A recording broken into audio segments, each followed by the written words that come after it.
الحمد للہ وکفی والصلاة والسلام علی عباده الذین اصطفى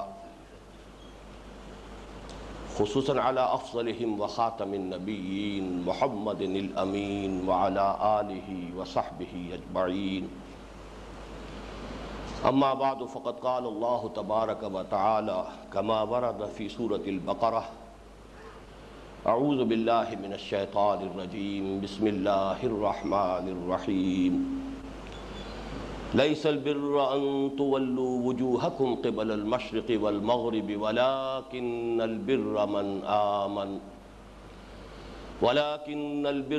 آمن بالله واليوم الآخر والملائكة والكتاب والنبيين وآتى المال على حبه ذوي القربى واليتامى والمساكين وابن السبيل والسائلين وفي الرقاب وقال تبارک وتعالی کما ورد فی سورۃ آل عمران لن تنالوا البر حتى تنفقوا مما تحبون وقال عز وجل کما ورد فی سورۃ البلد فلاقتحم العقبہ وما ادراک ما العقبہ فک رقبہ او اطعام فی یوم ذی مسغبہ یتیما ذا مقربہ او مسکینا ذا متربہ ثم کان من الذین آمنوا وتواصوا بالصبر وتواصوا بالمرحمہ اولئک اصحاب المیمنہ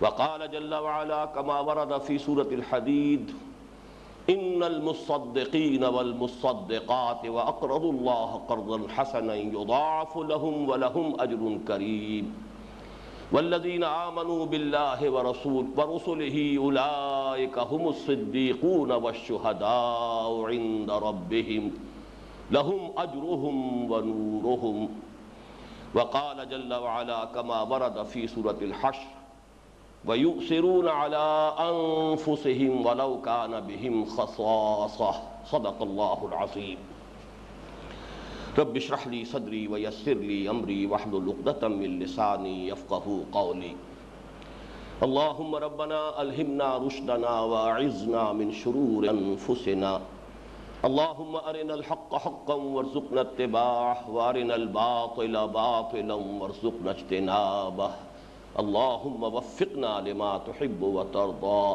آمین یا رب العالمین محترم رفقائے تنظیم، آپ کے علم میں ہوگا کہ آج میری گفتگو ایک خاص عنوان سے ہے، اور وہ عنوان ہے خدمت خلق اور دعوت و اقامت دین کا باہمی لزوم۔ اس موضوع پر یہ خصوصی خطاب ایک خاص سبب سے ہو رہا ہے، اس کا ایک پس منظر ہے، ایک خاص محرک ہے، اور وہ یہ کہ ہمارے بعض احباب کا یہ خیال ہے اور یہ ان کا مشاہدہ ہے کہ ہمارے رفقاء میں بالعموم خدمت خلق کا جتنا جذبہ ہونا چاہیے اتنا موجود نہیں ہے۔ یہ معاملہ اس اعتبار سے مزید اہم ہو جاتا ہے کہ ہمارے جو رفقاء اہم مناصب پر فائز ہیں، جو زیادہ فعال ہیں، نمایاں ہیں، ان میں خاص طور پر اس کمی کا مشاہدہ ہو رہا ہے۔ اس اعتبار سے تشویش کی بات ہے اور ہمیں اس کے بارے میں غور و فکر کرنا چاہیے۔ ہمارے ایک رفیق ہیں جن کی طرف سے یہ بات بار بار میرے سامنے آئی، اور پھر جب میں نے خود اس پر سنجیدگی سے غور کیا تو مجھے معلوم ہوا کہ یہ مشاہدہ اور یہ خیال کسی حد تک مبنی بر حقیقت ہے۔ وہ کیوں ہے اور اس کا ازالہ کس طور سے کیا جا سکتا ہے، میں آج اسی کے بارے میں اپنی گزارشات آپ کی خدمت میں پیش کر رہا ہوں۔ اس کے جو ممکنہ اسباب ہیں، جب میں نے ان پر غور کیا تو مجھے چند باتیں نظر آئیں۔ سب سے پہلے اور سب سے نمایاں بات یہ کہ خدمت خلق کے ضمن میں ہمارا ایک تصور ہے، اور اس تصور کو میں نے بہت شد و مت کے ساتھ پیش کیا ہے متعدد مواقع پر، اور وہ یہ ہے کہ خدمت خلق کی تین سطحیں ہیں۔ ایک سطح بالکل زیرین سطح ہے، بنیادی سطح ہے، اور یہ سطح وہ ہے کہ جو پوری نوع انسانی میں قدر مشترک کی حیثیت سے موجود ہے۔ وہ سطح یہ ہے کہ بھوکے کو کھانا کھلایا جائے،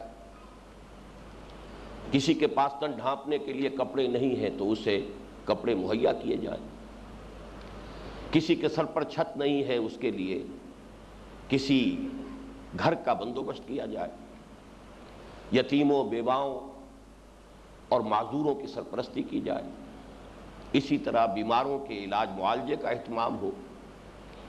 یہ تصور خدمت خلق کا بالکل بنیادی ہے، اور اس کا تعلق بنیادی انسانی اخلاقیات سے ہے۔ یہی وجہ ہے کہ یہ یونیورسل ہے، یہ تمام لوگوں میں موجود ہے، اس میں مسلمان اور غیر مسلم کی کوئی تخصیص اور تفریق نہیں ہے، بلکہ یہ تلخ مشاہدہ ہے کم سے کم موجودہ زمانے کی حد تک، موجودہ دور کی حد تک، کہ مسلمانوں کے مقابلے میں یہ جذبہ غیر مسلموں میں کہیں زیادہ ہے۔ خود ہمارے جو سابق ابنائے وطن تھے ہندو، ان میں یہ جذبہ مسلمانوں کی مناسبت سے کہیں زیادہ تھا۔ اسی شہر لاہور میں ایک شخص نے گنگا رام ہاسپٹل بنایا، جبکہ ہمارے ہاں بڑی محنت کے بعد مل جل کر بہت سے کاروباری لوگوں نے وہ ایک ہسپتال بنایا ہے، بزنس مینز ہاسپٹل، لیکن اس کی بھی کوئی حیثیت نہیں ہے اس ایک گنگا رام ہاسپٹل کے مقابلے میں، اور وہ صرف ایک شخص کا کارنامہ تھا۔ لیکن یہ معاملہ جیسا کہ میں نے عرض کیا یہ بنیادی ہے، اس کا تعلق عام انسانی اخلاقیات سے ہے، بنیادی انسانی اخلاقیات و کردار سے، بیسک ہیومن مورالٹی سے اس کا تعلق ہے۔ یہی وجہ ہے کہ ہم دیکھتے ہیں کہ انبیاء اور صدیقین میں انبیاء پر اس سے پہلے کہ وحی کا آغاز ہو، اور صدیقین اس سے پہلے کہ ان کے سامنے دعوت نبوت آئے اور وہ اس کی تصدیق کرے، اس سے کہیں قبل یہ اوصاف موجود ہوتے ہیں۔ یہ رفق ہے، ہمدردی ہے، لوگوں پر رحم کرنا ہے، یتیموں بیواؤں کی سرپرستی ہے۔ نبی اکرم صلی اللہ علیہ وسلم کی بھی سیرت اور آپ کے کردار اور آپ کے مزاج کا یہ جزو لا ینفک تھا وحی کے آغاز سے قبل بھی۔ پھر یہی معاملہ حضرت ابوبکر صدیق کا ہے رضی اللہ تعالی عنہ۔ بہرحال یہ ہمارے نزدیک پہلی سطح ہے۔ دوسری سطح جس کا تعلق اصل دین سے ہے، بلکہ اگر میں یہاں کہوں تو زیادہ صحیح لفظ ہوگا جس کا تعلق ایمان سے ہے، وہ سطح یہ ہے کہ لوگوں کی عاقبت سنوارنے کی کوشش کی جائے۔ اور ظاہر بات ہے کہ ایمان کے نتیجے میں ریشو پروپورشن کو اگر ہم سامنے رکھیں گے تو یہ سطح بہت اہم ہو جائے گی، اس لیے کہ باقی ساری خدمتیں جو ہے صرف اس دنیاوی زندگی سے متعلق ہے۔ یہ زندگی خود ہی عارضی ہے، فانی ہے، ختم ہو جانے والی ہے، اور اس میں جو بھی تکلیفیں ہیں وہ بھی عارضی ہیں۔ بیماری ہے تو وہ عارضی ہے، کوئی اور تکلیف ہے، بھوک ہے تو وہ عارضی ہے۔ لہذا ان عارضی تکالیف کو رفع کرنا اگرچہ وہ بھی خدمت خلق کا تقاضا ہے، لیکن جبکہ ابدی زندگی، غیر مختتم زندگی، ہمیشہ کی زندگی تو آخرت کی زندگی ہے، لہذا اصل خدمت خلق ہوگی لوگوں کی عاقبت کو سنوارنا، اس کو درست کرنا، لوگوں کو حق کی دعوت دینا، لوگوں کو اللہ کے راستے کی طرف بلانا، بندگی رب کی طرف راغب کرنا۔ یہ ہے اصل خدمت خلق، جس سے ان کی عاقبت سنور جائے، اللہ کے عذاب سے بچ جائیں، ان کی ابدی زندگی جو ہے وہ اگر زیادہ ہمت والے ہو تو روح و ریحان اس کی کیفیت بن جائے، بجنات النعیم، ورنہ یہ کہ اس سے کمتر بھی فسلام لک من اصحاب الیمین کے درجے میں تو ان کو کامیابی حاصل ہو ہی جائے۔ یہ در حقیقت وہ ہے تصور خدمت خلق جس کا تعلق کلیتاً ایمان کے ساتھ ہے، جس کے نتیجے میں اصل زندگی آخرت کی زندگی قرار پاتی ہے۔ وَإِنَّ الدَّارَ الْآخِرَةَ لَهِيَ الْحَيَوَانُ لَوْ كَانُوا يَعْلَمُونَ۔ چنانچہ حضور صلی اللہ علیہ وسلم کی حیات طیبہ میں بھی ہم نے دیکھا کہ وحی کے آغاز کے بعد پھر آپ کی تمام تر مساعی اسی پر مرکوز ہو گئی، اور حضور نے اس کی شد و مد کے ساتھ تلقین کی کہ حضرت علی سے آپ نے فرمایا یا علی ان یہدی اللہ بک رجلا واحدا خیر لک من حمر النعم، اے علی اگر تمہارے ذریعے سے اللہ تعالیٰ ایک انسان کو بھی ہدایت دے دے تو یہ تمہارے لیے سرخ اونٹوں سے بڑی دولت ہے۔ یہ ہے در حقیقت کہ جو ہمارا تصور خدمت خلق ہے جو ایمان پر مبنی ہے۔ اس کے بعد ایک اور تیسری سطح ہے، اور وہ تیسری سطح بھی اس وقت ہم کہہ سکتے ہیں کہ میں نے اہل تصوف کی جو بعض اصطلاحات کبھی آپ کو بتائی ہیں، سیر الی اللہ، سیر فی اللہ، اور آخری درجہ ہوتا ہے سیر عن اللہ الی اللہ۔ یہاں بھی آپ دیکھیں گے اب آخرت سے پھر دنیا کی طرف رجوع ہو رہا ہے۔ یہ تیسرا لیول جو ہے خدمت خلق کا وہ یہ ہے کہ اس دنیا میں اگر نظام جو قائم ہے وہ ظالمانہ ہے، وہ نظام ایکسپلائٹیٹو ہے، استحصالی ہے، وہ نظام ہے کہ جس کے نتیجے میں ایک جانب جو دولت مند ہے وہ اور دولت مند ہوتے چلے جا رہا ہے، ارتکاز دولت ہو رہا ہے، دوسری جانب فقر ہے، فاقہ ہے، احتیاج ہے، مفلسی ہے، غربت ہے۔ تو اس نظام کو بدلو، یہ مشین جو بھوک پیدا کر رہی ہے اس مشین کو توڑ دو۔ صرف یہ کافی نہیں ہے کہ بھوکوں کو کھانا کھلاتے رہو جبکہ وہ مشین جو ہے جو بھوک پیدا کر رہی ہے جو کہ تو چلتی رہے۔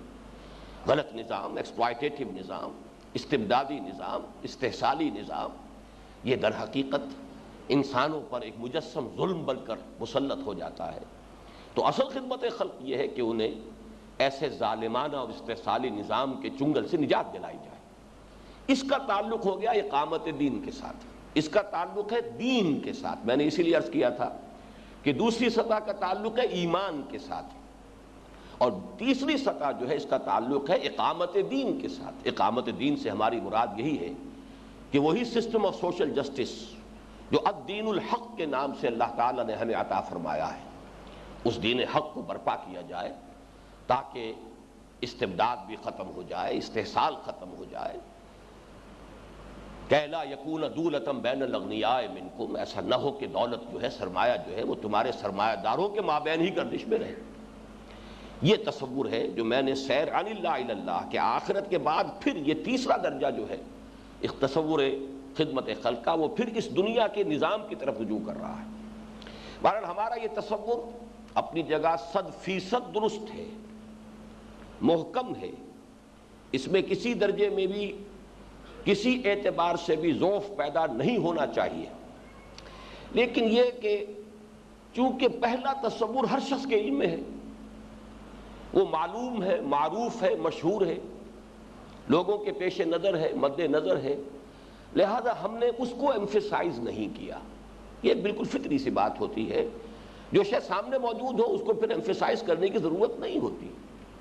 تحصیل حاصل اس کو کہتے ہیں منطق کی اصطلاح میں، کہ جو بہت ہی ایک لایانی فعل ہے، تحصیل حاصل، جو شے پہلے سے حاصل ہے اس کو حاصل کرنے کی کوشش کرنا، یہ تو گویا کہ کسی ایسے ہی شخص کا کام ہو سکتا ہے جس کا توازن ذہنی جو ہے وہ درست نہ رہا۔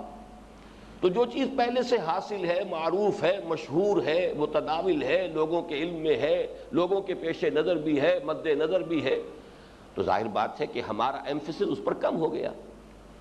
ہمارا جو تھرسٹ آف ایمفیسس ہے وہ فطری طور پر، منطقی طور پر رہا ہے دعوت دین، جس سے کہ لوگوں کی عاقبت سنور جائے۔ یہ خدمت خلق جس کے لیے صوفیاء کرام نے نقل وطن کیا، ہجرتیں کی، بالکل غیر ہی نہیں، بالکل یوں سمجھیے کہ مخالف ماحول میں آ کر انہوں نے ڈیرے لگائے اور لوگوں کو اللہ اور اس کے رسول کی طرف دعوت دی۔ یہ خدمت خلق، یہ گویا کہ دعوت دین سے جس کا تعلق ہے، جس کا تعلق فلسفیانہ اعتبار سے ایمان کے ساتھ ہے، تصور حیات کے بارے میں۔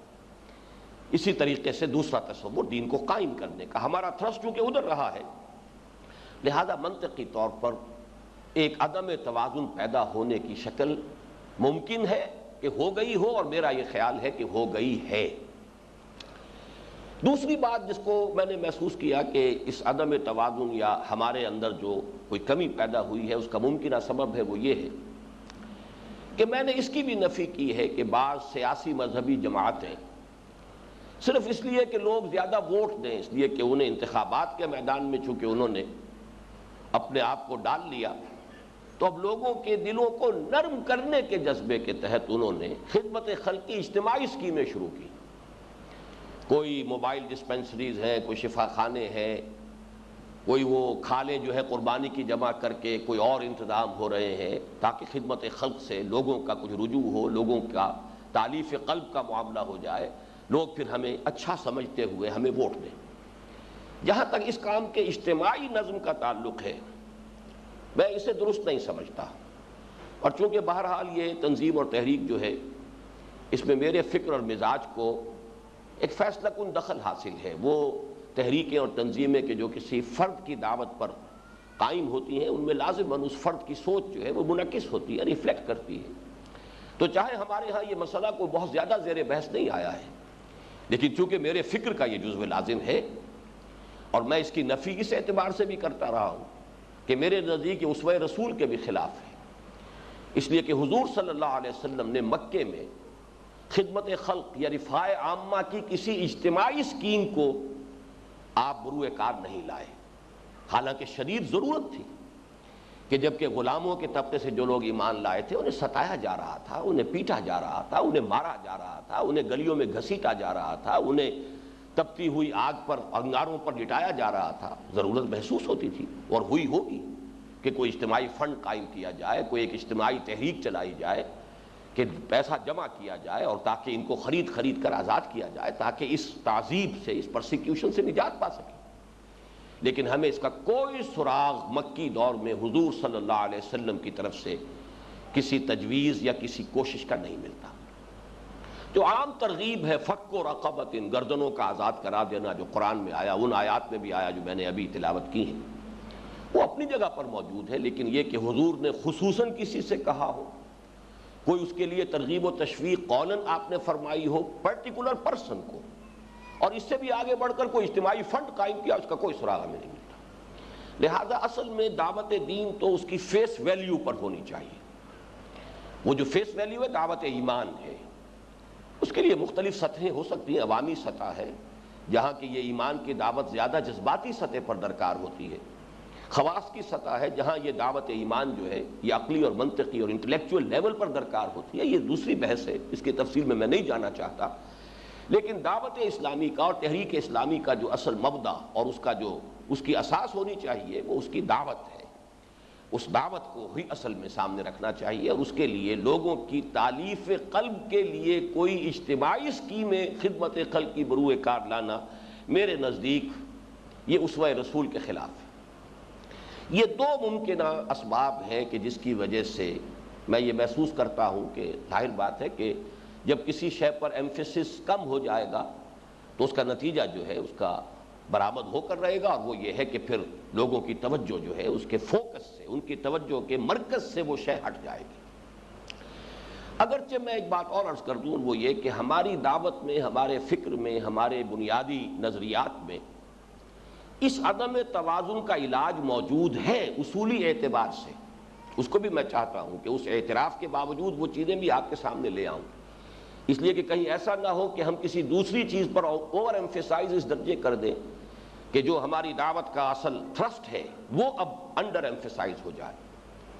پہلی بات تو یہ ہے کہ آپ کے علم میں ہے کہ ہماری اس پوری دعوت و تحریک کا منبع کہہ لیجئے، اس کا سرچشمہ کہہ لیجئے، اس کا مرکز و محور کہہ لیجئے، اس کا مبنا و مدار کہہ لیجئے، وہ مطالعہ قرآن حکیم کا منتخب نصاب ہے. اس میں ذرا یاد کیجئے، میں تیزی کے ساتھ چند چیزیں گنواؤں گا. اس کا پہلا سبق، جامع ترین سبق، سورۃ العصر. سورۃ العصر میں تواصع بالحق، اس کے ضمن میں محرکات کیا ہونے چاہیے اس پر بڑی تفصیل سے میں نے گفتگو کی ہے، اور جو کتاب راہ نجات کے نام سے شائع شدہ ہے اس کے آخر میں ضمیمے کے طور پر وہ احادیث بھی دی. تو صرف اس وقت ریکال کیجئے، میں صرف یہ یاد دہانی کرا رہا ہوں کہ دعوت کا اصل محرک ہونا چاہیے انسان کا جذبہ شرافت و مروت. یعنی ایک انسان جو خیر اسے ملی ہو، جو خیر اسے دستیاب ہوا ہو، جو قیمتی شے اسے ملی ہو، وہ اسے بانٹے، شیئر کرے لوگوں کے ساتھ، جس کے لیے وہ حدیث بڑی اہم ہے، لا یؤمن احدکم حتی یحب لاخیہ ما یحب لنفسہ. تم میں سے کوئی شخص مومن نہیں ہو سکتا جب تک کہ وہ اپنے بھائی کے لیے بھی وہی شے پسند نہ کرے جو اپنے لیے پسند کرتا ہے.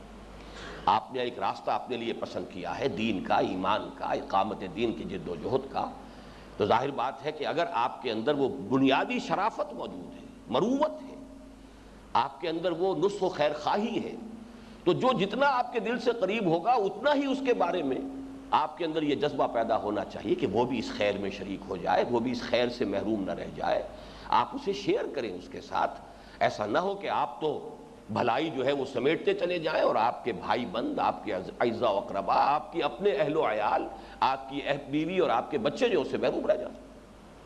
اور دوسرے یہ کہ اقامت دین کی جد و جہد میں دوسرا جذبہ ہے جو بہت اہم ہے، اور وہ ہے غیرت و حمیت، غیرت حق، حمیت حق، کہ جس شے کو حق سمجھا ہے اسے پامال دیکھ کر، مغلوب دیکھ کر انسان کی رگ حمیت اور رگ غیرت پڑھ کے، جس کے لیے وہ حدیث ہم نے بہت عام کی ہے، وہ حدیث قدسی کہ اللہ تعالیٰ نے حضرت جبرائیل کو حکم دیا، اللہ عز و جل الی جبرائیل علیہ الصلاۃ والسلام ان اقلب مدینۃ کذا و کذا باہلھا، کہ فلاں فلاں بستیوں کو اس کے رہنے والوں سمیت تلپٹ کر دو، الٹ دو۔ قال فقال، حضور فرماتے ہیں کہ اس پر حضرت جبرائیل نے عرض کیا بارگاہ خداوندی میں، ان فیہا عبدک فلانا لم یعصک طرفۃ عین، پروردگار ان بستیوں کو میں الٹ دوں جبکہ ان میں تو تیرا فلاں بندہ بھی ہے جس نے کبھی پلک جھپکنے جتنی دیر بھی معصیت میں بسر نہیں کی ہے۔ قال فقال، اس پر حضور فرماتے ہیں کہ اللہ تعالیٰ نے ارشاد فرمایا اقلبھا علیہ وعلیہم، الٹو اس بستی کو، پہلے اس پر پھر دوسروں پر۔ اور اس کی وجہ کیا ہے؟ فإن وجہہ لم یتمعر فی ساعۃ قط، اس لیے کہ اس کے چہرے کا رنگ کبھی میری غیرت میں متغیر نہیں ہوا، میرے حدود کو پامال دیکھتا رہا، میرے دین کو دیکھتا رہا کہ مغلوب ہے، پھر بھی لگا رہا اپنے دھندوں میں، اپنے کاروبار میں، اپنی بیوی بچوں میں، اہل و عیال میں، اپنی گھریلو زندگی کی مسرتوں میں، اپنی دنیاوی آسائشوں کے حصول میں، تو معلوم ہوا کہ یہ نہایت بغیرت انسان ہے۔ تو ہم نے وہاں معین کر دیا ہے کہ تواصی بالحق و تواصی بالصبر جو ہے اس کے اصل جذبہ محرکہ کیا ہے؟ شرافت و مروت۔ لا یؤمن احدکم حتی یحب لاخیہ ما یحب لنفسہ، اور اسی طریقے سے غیرت و حمیت دین۔ پھر خاص طور پر جو دوسرا سبق ہے آیت البر، میں نے اسی لیے آج اس کے نصف اول کی تلاوت بھی کی ہے شروع میں، اس میں تو آپ کو معلوم ہے کہ رفق اور ایتاء مال، اس پر جس قدر ایمفیسس ہمارے درس میں موجود ہے، میں یہ سمجھتا ہوں کہ اصولی اعتبار سے اس کو کفایت کرنا چاہیے۔ اس میں آپ کو یاد ہوگا کہ انسانی ہمدردی کو میں نے قرار دیا ہے کہ نیکی کے مظاہر عملی میں سب سے پہلا مظہر، یہاں تک کہ اقامت صلاۃ اور ایتاء زکوٰۃ سے قبل، وہ اصل مظہر کیا ہے؟ ایتاء مال۔ وآت المال علی حبہ ذوی القربى والیتامى والمساکین وابن السبیل والسائلین وفی الرقاب۔ تو در حقیقت جو عملی نیکی ہے اس کا مظہر اول جو ہے وہ انسانی ہمدردی کا جذبہ ہے۔ چنانچہ ایک حدیث تو وہ ہے جو آپ کو یاد ہوگا کہ میں نے ہمیشہ آپ کو سنائی ہے، آج میں اس کا پورا متن اس کے حوالے کے ساتھ آپ کو سنا رہا ہوں۔ وعن جریر بن عبد اللہ رضی اللہ عنہ قال سمعت رسول اللہ صلی اللہ علیہ وسلم قال یقول، حضرت جریر بن عبد اللہ فرماتے ہیں رضی اللہ تعالی عنہ کہ میں نے خود سنا اللہ کے رسول صلی اللہ علیہ وسلم کو یہ فرماتے ہوئے، من یحرم الرفق یحرم الخیر کلہ، جو شخص دل کی نرمی سے محروم ہو گیا وہ کل کے کل خیر سے محروم ہو گیا۔ اگر دل کی نرمی نہیں ہے، کسی کو تکلیف میں دیکھ کر آپ کا دل جو ہے اس کے اندر گداس پیدا نہیں ہوا ہے، رقت پیدا نہیں ہوئی ہے، آپ اگر قادر ہوں، آپ کے لیے ممکن ہو کہ اس کی اس تکلیف کو رفع کر سکیں، تب بھی آپ کے اندر کوئی حرکت پیدا نہ ہو، آپ اس کے ازالہ تکلیف کے لیے کوئی نہ وقت صرف کر سکتے ہو نہ مال صرف کر سکتے ہو، تو معلوم ہوا کہ دل کی نرمی سے محروم ہے۔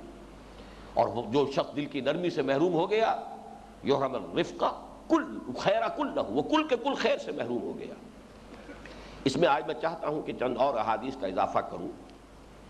یہ حدیث جو ہے یہ امام مسلم بھی لائے ہیں جو میں نے ابھی آپ کو سنائی ہے، اور امام ابو داؤد بھی۔ البتہ امام مسلم جو روایت لائے ہیں اس میں کلہ کا لفظ موجود نہیں ہے۔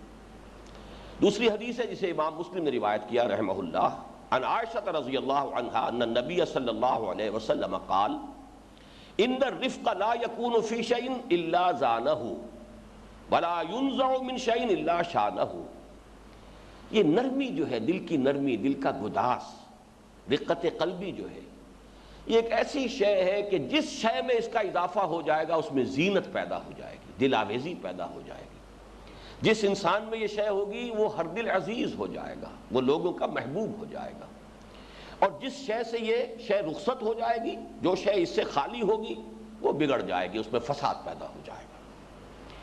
ایک اور حدیث ہے وعنہا، یہ بھی حضرت عائشہ رضی اللہ تعالی عنہا سے ہے، ان رسول اللہ صلی اللہ علیہ وسلم قال ان اللہ رفیق یحب الرفق، اللہ خود بہت نرم خو ہے، نرم دل ہے، رؤوف ہے، رحیم ہے، اور اسے نرمی اور ہمدردی اس کا جذبہ بہت پسند ہے۔ وَيُعْطِي عَلَى الرِّفْقِ مَا لَا يُعْطِي عَلَى الْعُنْفِ وَمَا لَا يُعْطِي عَلَى مَا سِوَاهُ۔ وہ نرمی پر جو ثواب دیتا ہے، رقت قلب پر جو اللہ تعالیٰ کے ہاں لوگوں کو مدارج حاصل ہو سکتے ہیں، یہ خشونت والے انسان کو اور سخت دل انسان کو وہ مراتب کبھی حاصل نہیں ہو سکتے، اور جو اجر و ثواب اس پر ملتا ہے وہ کسی اور شے پر نہیں ملتا۔ وَمَا لَا يُعْطِي عَلَى مَا سِوَاهُ۔ اسی طرح ایک اور حدیث ہے، عن ابی الدرداء رضی اللہ عنہ ان النبی صلی اللہ علیہ وسلم قال من اعطی حظه من الرفق فقد اعطی حظه من الخیر ومن حرم حظه من الرفق فقد حرم حظه من الخیر، رواہ الترمذی رحمہ اللہ۔ حضرت عائشہ سے جو روایت میں نے پہلے آپ کو سنائی ہے وہ امام مسلم نے اسے روایت کیا ہے، یہ امام ترمذی کی جامع سے ہے۔ جس شخص کو اس کا نصیب نرمی اور رحم دلی سے حاصل ہو گیا اسے خیر کا حصہ مل گیا، اور جو شخص اس سے محروم ہو گیا وہ خیر سے محروم ہو گیا۔ بہرحال اس ضمن میں جو ہمارے منتخب نصاب کا جو کلائمیکس ہے، اب میں اس کی طرف آ رہا ہوں۔ سورۃ الحدید آپ کے علم میں ہے، ضربۂ سنام ہے ہمارے اس منتخب نصاب کا، اور سورہ حدید میں ایک بڑی اہم بحث آتی ہے، صدیقین اور شہداء وہ کون ہیں۔ اس کے ضمن میں تفصیلی مباحث تو ہمارے ہاں آ چکے ہیں، میں اس وقت اس میں نہیں جا رہا، صرف یہ کہ آپ کو نوٹ کرا رہا ہوں کہ فکری اعتبار سے ہمارے ہاں یہ معاملہ غیر متوازن نہیں تھا، اور اس فکری توازن کو جوں کا توں برقرار رہنا چاہیے۔ البتہ یہ کہ ایمفیسس میں کمی ہو جانا اس وجہ سے کہ ایک شے تو لوگوں کے سامنے موجود ہے، ظاہر و باہر ہے، معلوم و معروف ہے، لہذا جو تھرسٹ ہمارا رہا ایمفیسس کا وہ دوسری شے کی طرف رہا، اس کی جو ہے ہمیں ازالے کی فکر کرنی ہے۔ لیکن کہیں ایسا نہ ہو کہ اس کوشش میں ہم اپنے فکر کو کج کر بیٹھے، اس کو قائم رکھنا ہے۔ اس سورہ حدید کے جو سبق میں صدیقین اور شہداء کا تذکرہ آتا ہے اس کے ضمن میں یاد ہوگا کہ ایک تو وہ آیت مبارکہ جو ہے، جو آیات مبارکہ جو سورہ بلد کی ہے، وہ میں نے ہمیشہ کوٹ کی ہیں کہ خیر اور نیکی اور صدیقیت سے روک لینے والی شے، جو بریک سے جس کو میں نے تعبیر کیا، وہ کیا ہے؟ انسان میں اس جذبہ ہمدردی کا فقدان، مال کی محبت۔ فلقتحم العقبہ، بڑے شکوے کے انداز میں اللہ تعالیٰ فرما رہے ہیں ہم نے تو انسان کو یہ دیا، یہ دیا، یہ دیا، لیکن وہ گھاٹی کو عبور نہ کر سکا، ایک باٹل نیک ہے، اس سے گزر نہیں سکا۔ اور وہ گھاٹی، وہ باٹل نیک کون سی ہے؟ فک و رقبہ، گردنوں کا چھڑا دینا۔ اب گردنوں کا چھڑا دینے میں غلامی سے آزاد کر دینا بھی ہے، کوئی شخص قرض کے بوجھ تلے آ گیا ہے اس کو اس بوجھ سے نجات دلانا بھی ہے، اور کوئی شخص کسی اور مخمصے میں ہے، کسی اور الجھن میں گرفتار ہو گیا ہے، یہ ساری چیزیں گردن کے چھڑا دینے کے اندر شامل ہیں۔ فک و رقبہ، اور اطعام فی یوم ذی مسغبہ، یا قحط کے دنوں میں کھانا کھلانا، جبکہ اپنے لیے بھی لالے پڑتے نظر آ رہے ہوں، اپنا سٹاک بھی ختم ہوتا نظر آ رہا ہو، اس وقت جو ہے اطعام فی یوم ذی مسغبۃ یتیما ذا مقربۃ او مسکینا ذا متربہ، یتیم کو کہ جو قرابت دار بھی ہے اور مسکین کو جو خاک میں رل رہا ہے۔ ثم کان من الذین آمنوا، یاد ہوگا میں اس ثم پر ہمیشہ بہت زور دیتا رہا ہوں، جن لوگوں میں یہ وصف پہلے سے موجود ہو اور پھر وہ ایمان لائیں، کیا کہنے، پھر تو وہ صدیقیت کے مقام پر فائز ہو جائیں گے۔ ثم کان من الذین آمنوا وتواصوا بالصبر وتواصوا بالمرحمہ اولئک اصحاب المیمنہ، جن میں یہ وصف ہے جو اس رقبہ، جو فک و رقبہ اور اطعام فی یوم ذی مسغبہ، اس گھاٹی سے گزر چکے ہیں، جنہوں نے یہ بریک اپنی فطرت میں سے، اپنی شخصیت میں سے کھول لیا ہے۔ اب ایمان کا جو ایکسلریٹر اگر دبے گا تو پھر اب جو ہے ان کی گاڑی جو ہے فراٹے بھرے گی اور وہ ترقی کی منازل طے کریں گے، اور صدیقیت کا رتبہ جو ہے وہ بھی ان کے پہنچ میں ہے، وہاں تک رسائی ممکن ہے۔ اولئک اصحاب المیمنہ۔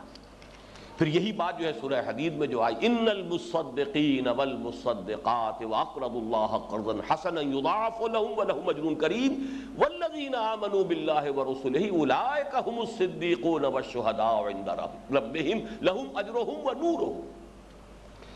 صدقہ دینے والے مرد، صدقہ دینے والی عورتیں، یہ ہے لوگوں کے لیے خیرات، صدقہ، لوگوں کی تکلیفیں بانٹنے کے لیے، لوگوں کی بھوک اور احتیاج کو رفع کرنے کے لیے، یہ صدقہ ہے۔ پھر اللہ کے دین کے لیے مال خرچ کرنا یہ اللہ کو قرض حسنہ ہے۔ تو جب بھی ایک کوئی شخص، کوئی مرد ہو یا عورت، اگر ان دونوں اعتبارات سے وہ دونوں ہاتھوں سے بل یداہ مبسوطتان جیسے آیا اللہ تعالیٰ کے، تو دونوں ہاتھ کھلے ہوئے ہیں، تو جس شخص کے یہ دونوں ہاتھ کھل گئے ہو، صدقہ و خیرات بھی ہو اور اللہ کے دین کے لیے انفاق بھی ہو، اللہ کو قرض حسنہ بھی دیا جا رہا ہو، یضاعف لہم ولہم اجر کریم، ان کے لیے تو اجر جو ہے دوہرا ہوتا رہے گا، ان کا دیا ہوا مال بھی جو ہے بڑھ چڑھ کر انہیں واپس ملے گا، اجر کریم ہوگا۔ والذین آمنوا باللہ ورسولہ، اور ایسے لوگ اب اگر ایمان کی تجدید کریں، یہاں میں یہ لفظ استعمال کر رہا ہوں، تجدید ایمان، وہ اب اپنے ایمان کو اثر نو تازہ کریں، اپنی کشت قلب میں ایمان کا بیج اثر نو ڈالیں، فَأُولَٰئِكَ هُمُ الصِّدِّيقُونَ وَالشُّهَدَاءُ عِندَ رَبِّهِمْ لَهُمْ أَجْرُهُمْ وَنُورُهُمْ، تو یہی صدیقین اور شہداء کے منصب پر فائز ہوں گے، ان کے لیے ان کا اجر بھی محفوظ اور ان کا نور بھی محفوظ۔ بہرحال یہ ہمارے اس پورے فکر کے اندر، جیسا کہ میں نے عرض کیا ہے، فکری اعتبار سے اس توازن کی کمی نہیں ہے۔ دوسرے پہلو سے بھی میں آپ کو توجہ دلانا چاہتا ہوں کہ تنظیم اسلامی کی قرارداد تاسیس میں بھی ہم نے اس کی بڑی ہی واضح صراحت کی تھی، اس کا میں آج پھر حوالہ یہاں پڑھ دینا چاہتا ہوں آپ کے سامنے۔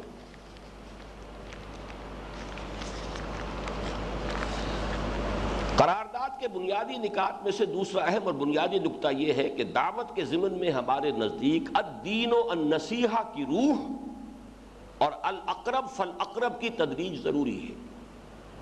پیش نظر اجتماعیت لازماً یہ چاہے گی کہ اس کا ہر شریک نبی اکرم صلی اللہ علیہ وسلم کے اتباع میں داعی اللہ اور اپنے ماحول میں حسب مقدور و صلاحیت اور بقدر ہمت و استطاعت ہدایت کا ایک روشن چراغ بن کر رہے اور اس کی شخصیت پر بحیثیت مجموعی داعیانہ رنگ غالب ہو جائے۔ اس دعوت کا اصل محرک ابنائے نو کی ہمدردی، نوٹ کیجئے ان الفاظ کو، اس دعوت کا اصل محرک ابنائے نو کی ہمدردی اور نصح و خیر خواہی کا جذبہ ہونا چاہیے، اور اس میں نہ تو اپنی شخصیت کی نمود کا کوئی شائبہ شامل ہونا چاہیے، اپنی پرسنالٹی کی پروجیکشن، اپنے علمیت کا روب گانٹھنا، اپنی اخلاقی برتری کا جو ہے سکہ دوسروں کے اوپر جمانا، معاذ اللہ ثم معاذ اللہ۔ یہ تو وہ شے ہے، حضور کی ایک حدیث ہے، پورا متن تو مجھے اس وقت یاد نہیں ہے، جو علم حاصل کرتا ہے لِيُمَارِيَ بِهِ الصُّفَحَاءَ وَيُجَارِيَ بِهِ الْعُلَمَاءَ، تاکہ میں عالم بن جاؤں تو علماء کی محفل میں بیٹھ کر ان سے گفتگو کر سکوں، اور جو بے علم ہے، ناواقف ہے، ان پر روب گانٹ سکوں، ان کے اوپر خوب اپنا روب ڈال سکوں۔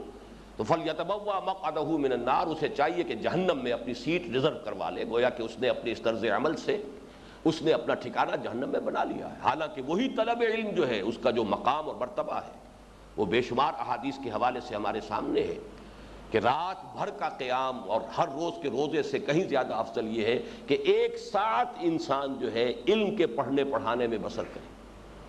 یہ ہے ریشو پروپورشن کا معاملہ۔ لیکن یہ کہ وہی علم اگر اس بدنیتی کے ساتھ ہو رہا ہے کہ اپنی ذات کی پروجیکشن مقصود ہے، تو اس میں نہ تو اپنی شخصیت کی نمود کا کوئی شائبہ شامل ہونا چاہیے، نہ طلب جاہ کا۔ حتیٰ کہ اللہ، رسول اور شریعت کی وفاداری کے جذبے کے تحت اگر کبھی کسی فرد، گروہ یا ادارے پر تنقید کی نوبت آ جائے تو اس میں بھی ہمدردی اور دل سوزی غالب رہے اور ذاتی رنجش و انتقام نفس کا کوئی شائبہ نہ پیدا ہونے پائے۔ یہ وضاحتیں ہمارے ہاں موجود ہیں، لیکن اس کے باوجود جیسا کہ میں نے عرض کیا، میں تسلیم کرتا ہوں کہ بالفعل ہمارے ہاں ایک عدم توازن موجود ہے۔ انفرادی سطح پر، انفرادی سیرت و کردار میں، ہمارے انفرادی رویے میں جس درجے اس چیز کو رچ بس جانا چاہیے، بالعموم اللہ ماشاءاللہ، میں خود اعتراف کرتا ہوں کہ میرے اپنے اندر ذاتی اعتبار سے بھی کمی رہی ہے اور اب بھی ہے، اور اب تو بہرحال میں اپنی بہت سی لیمیٹیشنز کی وجہ سے اب اس سے معذور بھی بہت حد تک ہو چکا ہوں، لیکن یہ کہ بہرحال اس کا اعتراف ہمیں کر لینا چاہیے۔ اس کی وجہ کیا ہے؟ اس کی میں مثال ایک اور بھی دے دوں تاکہ یہ بات پوری طرح آج منقع ہو جائے۔ بالکل یہ ایسے ہی معاملہ ہے کہ جیسے ہمارے کارکن، ہمارے رفقا جلسہ ہو اس کے لیے بھاگ دوڑ کرتے ہیں اور پسینوں میں شرابور ہو گئے ہوتے ہیں، دن بھر کی محنت و مشقت جھیلتے ہیں، کوئی مظاہرہ ہو رہا ہو اس میں ذوق و شوق کے ساتھ شریک ہوتے ہیں، اس میں وہ اٹھا کر کتبے جو ہیں کافی دیر تک جو ہے سڑکوں پر چلتے بھی ہیں۔ لیکن ہمارے سامنے یہ بات آئی کہ ذاتی رابطہ اس کی طرف اتنی توجہ نہیں ہے، عدم توازن ہے، اس کا احساس ہوا، اس کا ادراک ہوا۔ اسی لیے اب آپ کے علم میں ہے کہ ہم نے اس پر زیادہ ایمفیسس ڈالا ہے کہ انفرادی رابطہ، اس ابھی قرارداد تاسیس کے بھی جو الفاظ میں نے آپ کو پڑھ کر سنا ہے، ہر فرد اپنی جگہ پر ایک چھوٹا سا داعی بن جائے، اور الاقرب فالاقرب۔ یہ ہم مال روڈ پر اگر جا رہے ہیں اور لوگوں کے سامنے کچھ مظاہرہ کر رہے ہیں تو یہ بھی ایک دعوت ہے، لیکن وہ سب ہمارے اجنبی لوگ ہیں۔ ہمارے اپنے گھر میں اگر وہ دعوت نہ ہو رہی ہو، اگر اپنے بھائیوں کو اور عزیزوں کو ہم وہ دعوت نہ دے رہے ہوں، تو معلوم ہوا کہ something is wrong somewhere، کہیں نہ کہیں کوئی غلطی ہے، کوئی پیتھولوجی ہے۔ یہ صحت کی علامت نہیں ہے، مرض کی علامت ہے، لیکن بالفعل تو ہے۔ ہم نے محسوس کیا ہے کہ اجتماعات کے لیے، جلسوں کے لیے بھاگ دوڑ، لیکن یہ کہ انفرادی رابطہ اس کی طرف توجہ نہیں۔ یہی وجہ ہے کہ ہم نے اب فیصلہ کیا ہے کہ ہفتے وار اجتماعات کی تعداد کم کی جائے، اور یہ کہ انفرادی رابطے کے اوپر لوگوں کو زیادہ آمادہ کیا جائے، اکسایا جائے، اور اس کو خاص طور پر مانیٹر کیا جائے تنظیمی سطح پر کہ لوگ انفرادی سطح پر دعوت کا کام کس حد تک کر رہے ہیں۔ تو یہ حالانکہ یہ بھی نوٹ کر لیجئے کہ ہماری قرارداد تاسیس میں یہ جملے بھی موجود ہیں۔ آج میں جب پڑھ رہا تھا تو بہرحال اللہ کا شکر کرتے ہوئے دل میں یہ احساس بھی پیدا ہوا کہ اس قدر واضح اور اتنی جامع باتیں الحمدللہ کہ ابتدا ہی میں اللہ تعالیٰ نے ہمیں سجھا دی تھی۔ دین کی تائید و نصرت اور شہادت و اقامت یقیناً فرائض دینی میں سے ہیں، لیکن ان کے لیے کوئی ایسی اجتماعی جدوجہد ہرگز جائز نہیں جو افراد کو ان کے اصل نسب العین سے غافل کر کے انہیں محض ایک دنیاوی انقلاب کے کارکن بنا دے۔ چنانچہ پیش نظر اجتماعیت میں اولین زور افراد کی دینی و اخلاقی تربیت پہ دیا جائے گا، اور اس امر کا خصوصی اہتمام کیا جائے گا کہ اس کے تمام شرکاء کے دینی جذبات کو جلا حاصل ہو، ان کے علم میں مسلسل اضافہ ہوتا رہے، ان کے عقائد کی تصحیح و تطہیر ہو، عبادات اور اتباع سنت سے ان کا شغف اور ذوق و شوق بڑھتا چلا جائے، عملی زندگی میں حلال و حرام کے بارے میں ان کی حس تیز تر اور ان کا عمل زیادہ سے زیادہ مبنی بر تقویٰ ہوتا چلا جائے، اور دین کی دعوت و اشاعت اور اس کی نصرت و اقامت کے لیے ان کا جذبہ ترقی کرتا چلا جائے۔ یعنی یہ چیزیں متوازن انداز میں آگے بڑھنی چاہیے۔ یہ اصول موضوعہ کی حیثیت سے ہمارے سامنے اول روز سے ہے۔ اس سب کے باوجود جیسا کہ میں نے عرض کیا، ہو جاتی ہے کمی بیشی۔ مجھے حدیث کے وہ الفاظ یاد آ رہے ہیں، ان هذه القلوب لا تصدع كما يصدع الحديد اذا اصابه الماء۔ ان دلوں پر زنگ آ ہی جاتا ہے، یہ جو قلوب انسانی ہے ان پر زنگ آ ہی جاتا ہے۔ لا تصدع كما يصدع الحديد اذا اصابه الماء، جیسے کہ لوہے پر زنگ آ جاتا ہے جب اس پر پانی پڑتا رہے۔ تو معلوم ہوا کہ ان چیزوں کے اندر تحریکوں میں کسی درجے میں عدم توازن کا پیدا ہونا ایک بالکل طبیعی سا معاملہ ہے۔ اس میں مبارک ہے وہ لوگ جو اس کمی کا ادراک کریں، اس کا احساس کریں، پھر اس احساس کو اجتماعی سطح پر اجاگر کرنے کی کوشش کریں۔ اور بڑا مبارک ہوگا جذبہ اگر ہم اپنے کانوں کو کھلا رکھیں اور ایسی کوئی بات سامنے آئے تو اس پر توجہ کریں، اس پر غور کریں۔ اگر کسی چیز کی طرف ہماری توجہ کم ہو گئی ہے تو اگر کسی نے توجہ دلائی ہے تو اس کے ہم شکر گزار ہوں، اور اللہ تعالی ہمارے اندر قبول حق کی وہ صلاحیت برقرار رکھے کہ جب جو بات بھی سامنے آئے اگر وہ حق ہے تو اسے قبول کیا جائے، اگر ہمارے اندر کوئی کمی ہے، کوتاہی ہو گئی ہے تو اس کا اعتراف ہو، اور پھر اس کی تلافی کے لیے اور اس کے ازالے کے لیے تدبیر اختیار کی جائے۔ اب میں آ رہا ہوں اس بات کی طرف کہ اس کے ازالے کی شکل کیا ہے۔ اضافی اور تلافی کے لیے اگرچہ ازالے اور تلافی کے لیے اگرچہ میں آج متعدد احادیث جو ہیں جمع کر کے آپ کے سامنے لایا ہوں، جس میں یہ لوگوں کے ساتھ ہمدردی کا رویہ، خدمت خلق کی جو تحسین ہے، اخلاق حسنہ، ان کی جو ترغیب ہے وہ آپ کے سامنے آئے گی، لیکن مجھے معلوم ہے کہ ہمارا ایک مزاج بن چکا ہے۔ وہ مزاج بھی اپنی جگہ پر اصلاً غلط نہیں ہے، صحیح ہے، لیکن یہ کہ اس مزاج کا ایک تقاضا ہے جو پورا کرنا پڑتا ہے۔ محض واعظ اگر ہم کہیں تو عام طور پر ہمارے ساتھی اس سے زیادہ اثر پذیر نہیں ہوتے جب تک کہ اس کے ساتھ تجزیہ نہ ہو، اس کا پورا جو ہے منطقی اور استدلالی پس منظر بھی سامنے نہ آئے۔ تو اسی لیے میں نے آج خصوصی محنت کی ہے کہ میں اس مسئلے میں محض ایک واعظ کہنے پہ اکتفا نہ کروں، بلکہ یہ کہ میں پورا تجزیہ کر کے، جائزہ لے کر کے، اصل اس کے اسباب یہ ہیں جو میں نے آپ کے سامنے رکھے، ممکنہ اسباب یہ ہیں کہ ہمارے ہاں ایک اس طرح کا شفٹ آف ایمفیسس ہوا ہو، اور یہ طبعی ہوتا ہے، فطری ہوتا ہے. لہذا اب اس کے ازالے کے سلسلے میں بھی گہرے تجزیے کی بھی ضرورت ہوگی، اور مزید یہ کہ اس کے لیے عقلی اور منطقی اساس فراہم کرنی ضروری ہوگی.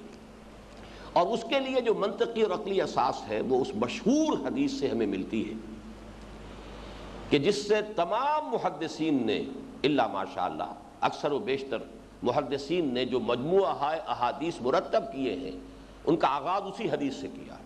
نہایت مشہور حدیث. حضرت عمر رضی اللہ تعالیٰ عنہ اس کے راوی ہیں. عن عمر بن الخطاب رضی اللہ تعالیٰ عنہ قال قال رسول اللہ صلی اللہ علیہ وسلم انما الاعمال بالنیات وانما لكل امرئ ما نوى فمن كانت ہجرته الى الله ورسوله فهجرته الى الله ورسوله ومن كانت هجرته الى دنيا يصيبها او امرأة ينكحها او يتزوجها فهجرته الى ما هاجر اليه متفق عليه. تمام اعمال کا دار و مدار نیتوں پر ہے. اور یہاں یہ حدیث متعدد مواقع پر زیر درس آئی ہے ہمارے ہاں. یہاں اگرچہ اعمال کا لفظ آیا ہے تو عام طور پر تو یہ عام ہو جائے گا تمام افعال کے لیے، چاہے وہ خیر کے ہوں چاہے شر کے ہوں، لیکن اس حدیث میں خاص طور پر ضرورت ہے کہ پیش نظر نیکی کے اعمال. بدی کا معاملہ جو ہے اس میں یہ بات زیر بحث نہیں آئے گی. اصل شے کیا ہے؟ منکرات نہیں، جو بھی معروف ہے، نیکی کے کام ہے، بھلائی کے کام ہے، ان سب کے بارے میں فرمایا جائے انما الاعمال بالنیات. ان کا دار و مدار کل کا کل نیتوں پر ہے، اور ہر انسان کو صرف وہی کچھ ملے گا جس کی کہ اس نے نیت کی ہو. اب ہجرت ان افعال میں سے ہے، ان اعمال میں سے ہے کہ جن کے بارے میں حدیث میں آیا ہے کہ سابقہ پوری زندگی کے گناہوں کا وہ کفارہ بن جاتے ہیں. ایک کفر سے اسلام میں آنا، دوسرے ہجرت، اور تیسرے حج مبرور. یہ عام بھی کیا ہے حضور نے اور اللہ تعالیٰ نے، تاکہ یہ کہ جس کی زندگی میں یہ مراحل آئے ہی نہ ہو، کوئی تحریک کی فرض کیجئے کہ کوئی شکل ایسی بنی ہی نہیں کہ ہجرت تک مرحلہ پہنچ جائے. لگا ہوا ہے دعوت میں، اقامت میں، لیکن ترک وطن کی ابھی کوئی نوبت نہیں آئی ہے، تو وہ بھی شخص محروم نہ رہ جائے اس سے. تو حج مبرور. تو میں اس حج کے حوالے سے آپ کے سامنے رکھ رہا ہوں کہ اس ہجرت میں بھی فرمایا گیا کہ ظاہری تو عمل یہی ہے کہ مکے کو چھوڑ کر مدینے لوگ آ گئے، لیکن اصل موٹیویشن کیا تھی؟ اصل محرک عمل کیا تھا؟ اصل جذبہ محرکہ کیا تھا؟ آیا واقعتاً صرف اللہ اور اس کے رسول کا حکم؟ اگر ایسا ہے تو تہنیت ہے، مبارکباد ہے. فہجرتہ الی اللہ ورسولہ، اس کی ہجرت اللہ اور اس کے رسول کے حساب ہی میں شمار ہو جائے گی. لیکن ہو سکتا ہے فرض کیجئے کوئی شخص محسوس کرے، کوئی کاروبار کرتا تھا، اس کے سارے گاہک ہجرت کر کے چلے گئے، اب میں بھی کیا کروں؟ یہاں تو میرے کسٹمرز نہیں رہے، وہ بھی جا رہا ہے. الی دنیا یصیبھا اب امرأۃ ینکحھا او یتزوجھا. دو روایات مختلف میں یہ لفظ آیا ہے اختلاف کے ساتھ. کسی خاتون سے محبت سی، اس سے نکاح کرنا چاہتے تھے، چونکہ وہ ہجرت کر کے چلی گئی ہیں. اب یہ بھی وہ الفاظ پھر میری زبان پر آ گئے، کچے دھاگے سے بندھے ہوئے یہ بھی ہجرت کر رہے ہیں. تو ان کی ہجرت پھر اللہ اور اس کے رسول کے لیے شمار نہیں ہوگی. فہجرتہ الی ما ہاجر الیہ، تو اس کی ہجرت جو ہے پھر اسی حساب میں شمار ہوگی جس کے لیے کہ اس نے ہجرت کی ہے. اس حوالے سے ہمیں جائزہ لینے کی ضرورت ہے. ہمارا اصل جذبہ محرکہ واقعتاً اللہ کی رضا کا حصول اور آخرت کی فلاح بن چکا ہے یا نہیں؟ ہماری دعوتی سرگرمی کا اصل جذبہ محرکہ وہ نصح و خیر خواہی ہے یا نہیں؟ ہماری یہ ساری بھاگ دوڑ کسی ذات کے نمو کے لیے یا نمود کے لیے، اپنی شخصیت کی ترقی یا ارتقاء یا اس کی پروجیکشن اور اس کے ظہور کے لیے، یا محض ایک ذوق بزم آرائی، انجمن سجانا اور بزم آرائی جو ہے یہ بھی کچھ ذوق ہوتا ہے. کہیں اس ذوق کی تسکین تو نہیں کر رہے؟ کہیں کوئی اور جو ہے حب جاہ تو نہیں ہے جو اندر، شہرت کا کوئی جذبہ تو نہیں ہے جو اندر سے اندر ہی اندر جو ہے وہ اصل میں حرکت کے اوپر آمادہ کر رہا ہو؟ اس کا بہت گہرا جائزہ لینے کی ضرورت ہے. پھر اگر ہماری ساری دعوتی اور اقامت دین کی جد و جہد کی ساری سرگرمی اگر اللہ اور اس کے رسول کے حکم کے تحت ہے، اللہ کے رضا کے حصول کے لیے ہے، آخرت کی فلاح کے لیے ہے، اور خلق خدا کی نصح و خیر خواہی کے لیے ہے، تو انفرادی سطح پر وہ نصح و خیر خواہی کیوں ظہور میں نہیں آ رہی؟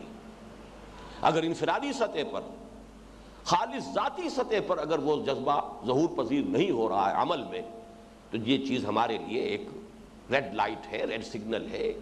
پھر میں عرض کروں گا، وہی الفاظ دہرا رہا ہوں کہ پھر یہ کہیں پیتھولوجی ہے، something is wrong somewhere, اس کے لیے تجزیے کی ضرورت ہے، اور وہ تجزیہ میں اب آپ کے سامنے ذرا مزید وضاحت کے ساتھ، تفصیل کے ساتھ رکھنا چاہتا ہوں۔ دیکھیے، ہمارا اصل محرک، اور جسے ہم نے کہا اصل نصب العین، اللہ کی محبت، اس کی رضا کا حصول، آخرت کی فلاح، جہنم سے نجات کا پانا اور جنت میں داخلہ۔ اصل نصب العین، اس کے سوا اگر کوئی شے ہے تو غلط ہے، اس کی بڑی وضاحت میں نے ہمیشہ کی ہے۔ نصب العین اس کے سوا کچھ نہیں ہوگا۔ دعوت و اقامت دین کی جدوجہد فرض ہے، نصب العین نہیں ہے۔ نماز فرض ہے، روزہ فرض ہے، نماز نصب العین نہیں ہے، روزہ نصب العین نہیں ہے۔ اسی طریقے سے دعوت و اقامت دین کی فرضیت وہ اپنی جگہ مسلم، افراط و تفریط میں مبتلا نہیں ہونا چاہیے۔ یہ افراط ہے کہ اسے نصب العین بنا دیا جائے، اور یہ تفریط ہے کہ اسے فرض عین کے درجے میں بھی شمار نہ کیا جائے۔ ہمیں اس میں معتدل راستہ اختیار کرنا ہے کہ یہ فرض تو ہے، نصب العین نہیں ہے۔ نصب العین اللہ کی رضا، اللہ کی محبت کا جذبہ محرکہ، والذین آمنوا اشد حبا للہ، اور یہی بات آیت البر کے درس میں بھی آتی ہے کہ ایمان کا ذکر آیا کیوں ہے وہاں؟ وَلَٰكِنَّ الْبِرَّ مَنْ آمَنَ بِاللَّهِ وَالْيَوْمِ الْآخِرِ وَالْمَلَائِكَةِ وَالْكِتَابِ وَالنَّبِيِّينَ، اس لیے کہ اصل میں جذبہ محرکہ پہلے درست ہونا چاہیے، نیت پہلے درست ہونی چاہیے۔ نیکی کے لیے جذبہ محرکہ کون سا ہے؟ خیرات اور صدقات کے لیے جذبہ محرکہ کون سا ہے؟ وہ ایمان باللہ، ایمان بالآخرہ، اللہ کی محبت، اس کی رضا کا حصول، اور آخرت کی فلاح اور کامیابی، یعنی جہنم سے چھٹکارا پانا اور جنت کے حصول کی کوشش کرنا، یہ ہے در حقیقت وہ موٹیویشن، جذبہ محرکہ۔ اب اس کی ذرا مزید، جیسا کہ میں نے عرض کیا، اس کی مزید ہم اس کی تشریح کرتے ہیں۔ پہلے لیجئے اللہ کی محبت کا تقاضا کیا ہے؟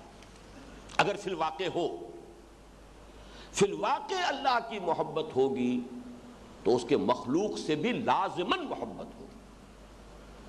اس کے لیے میں اب حدیث آپ کو سنا رہا ہوں۔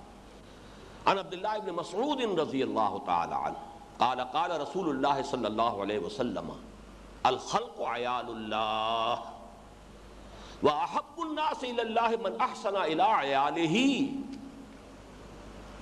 کل مخلوقات اللہ کے کنبے کے مانند ہیں، جیسے آپ کے اہل و عیال ہیں، اللہ کا بھی ایک کنبہ ہے، عیال ہے اس کے۔ الخلق عیال اللہ، اللہ کی مخلوق، اللہ کی پیدا کردہ۔ اب ظاہر بات ہے درجہ بدرجہ ہوگا، حیوانات پر بھی نرمی کیجئے، سختی نہ کیجئے، لیکن انسان اشرف المخلوقات۔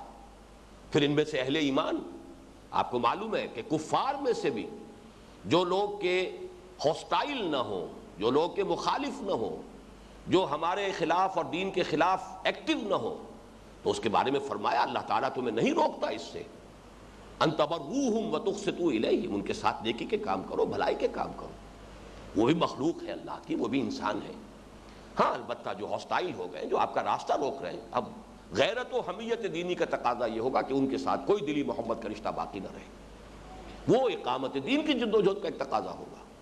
لیکن چاہے کوئی کافر ہے، کوئی غیر مسلم ہے، لیکن یہ کہ وہ ہاسٹائل نہیں ہے، ایڈورسریز میں شامل نہیں ہے، لہذا اس کے ساتھ نیکی، بھلائی، خیر، اس کی خدمت، یہ بھی شامل ہوگی۔ لہذا یہاں لفظ آیا الخلق عیال اللہ، پوری مخلوق اللہ کے کنبے کے مانند ہے۔ وَأَحَبُّ النَّاسِ إِلَى اللَّهِ مَنْ أَحْسَنَ إِلَىٰ عِيَالِهِ، اور اللہ کے نزدیک تو محبوب ترین انسان وہ ہے جو اس کے عیال کے ساتھ حسن سلوک کرے۔ یہ حب خداوندی کا ایک لازمی منطقی تقاضا ہے۔ اس حدیث کو ہمیں اچھی طرح یاد کرنا چاہیے، حرز جان بنانا چاہیے۔ یہ امام بیہقی لائے ہیں اس کو رحمہ اللہ شعب الایمان میں۔ اب ذرا اس سے آگے آئیے، دیکھیے جنت میں داخلہ اور دوزخ سے چھٹکارا، متعدد احادیث ایسی آئی ہیں اور بار بار سامنے آئی ہیں۔ یہ بغیر اللہ کے فضل اور اس کی رحمت کے ممکن نہیں۔ کوئی شخص محض اپنے عمل سے جنت میں داخل نہیں ہو سکے گا۔ اب ظاہر بات ہے آپ کی ساری بھاگ دوڑ، آپ کی ساری مساعی دعوت دین کے سلسلے میں ہو رہی ہوں، چاہے وہ اقامت دین کی جد و جہد میں ہو رہی ہوں، چاہے وہ جلسے اور جلوس ہوں، اور چاہے وہ اجتماعات ہوں، چاہے وہ درس و تدریس ہو، یہ سب کی سب جو ہے مساعی عمل میں ہے نا۔ لیکن کیٹیگوریکل حدیث موجود ہے، کوئی شخص جنت میں داخل نہیں ہو سکے گا محض اپنے عمل کی بنیاد پر، جب تک کہ رحمت خداوندی شامل حال نہ ہو۔ یہ حدیث میں نے بارہا آپ کو سنائی ہے، آج پھر آپ کو اس کے حوالے اور متن کے ساتھ سنا رہا ہوں۔ عن جابر بن عبداللہ رضی اللہ عنہما، حضرت جابر ابن عبداللہ رضی اللہ تعالی عنہما ان سے مروی ہے، قال سمعت رسول اللہ صلی اللہ علیہ وسلم یقول، میں نے خود سنا اللہ کے رسول صلی اللہ علیہ وسلم کو یہ فرماتے ہوئے، لا يدخل احدا منکم عملہ الجنہ، تم میں سے کسی شخص کو اس کا عمل جنت میں داخل نہیں کر سکے گا، ولا یجیرہ من النار، اور نہ اسے آگ سے چھٹکارا دلا سکے گا۔ ذرا نوٹ کیجئے، کیٹیگوریکل سٹیٹمنٹ ہے، لا يدخل احدا منکم عملہ الجنہ ولا یجیرہ من النار ولا انا، یہاں تک کہ خود میں بھی۔ یہ انتہا ہو گئی اس معاملے کی کہ حضور اپنے بارے میں بھی فرما رہے ہیں، الا برحمت اللہ عز وجل، جب تک کہ رحمت خداوندی اللہ تعالی عز وجل کی رحمت شامل حال نہ وہ دستگیری نہ کرے، کوئی محض اپنے عمل کی بنیاد پر جنت میں داخل نہیں ہو سکے گا۔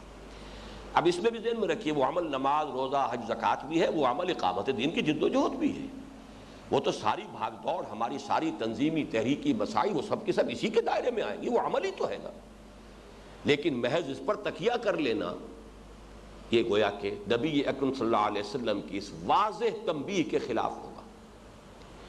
اسی طرح یہی حدیث جو ہے وفی روایت، ایک دوسری روایت آئی ہے، یہ دونوں روایتیں جو ہے یہ امام مسلم رحمہ اللہ لائے ہیں، قاربوا وسددوا واعلموا انہ لن ینجو منکم احد بعملہ، لن ینجو منکم احد بعملہ، قالوا یا رسول اللہ ولا انت، قال ولا انا الا ان یتغمدنی اللہ برحمت منہ وفضل۔ حضور نے فرمایا صلی اللہ علیہ وسلم، محنت کرو، تسلسل کے ساتھ کام کرتے رہو اور سیدھے چلنے کی کوشش کرو۔ اس کے بعد فرمایا اور جان لو، تم میں سے کوئی شخص محض اپنے عمل کی بنیاد پر نجات حاصل نہیں کر سکے گا۔ اب یہاں لفظ نجات آ گیا، راہ نجات کو ذہن میں لائیے، بعملہ لن ینجو منکم احد بعملہ، قالوا یا رسول اللہ ولا انت، کیا آپ بھی؟ قال ولا انا، فرمایا ہاں میں بھی، الا ان یتغمدنی اللہ برحمت منہ وفضل، الا یہ کہ اللہ تعالی ڈھانپ لے مجھے اپنے رحم اور فضل سے۔ اب اگر یہ بات اس قدر وضاحت کے ساتھ سامنے آ گئی تو اب دوسری حدیثیں سنیے۔ اللہ کی رحمت سے آپ حصہ نہیں پا سکیں گے اگر آپ اس کے خلق پر رحم نہیں کرتے۔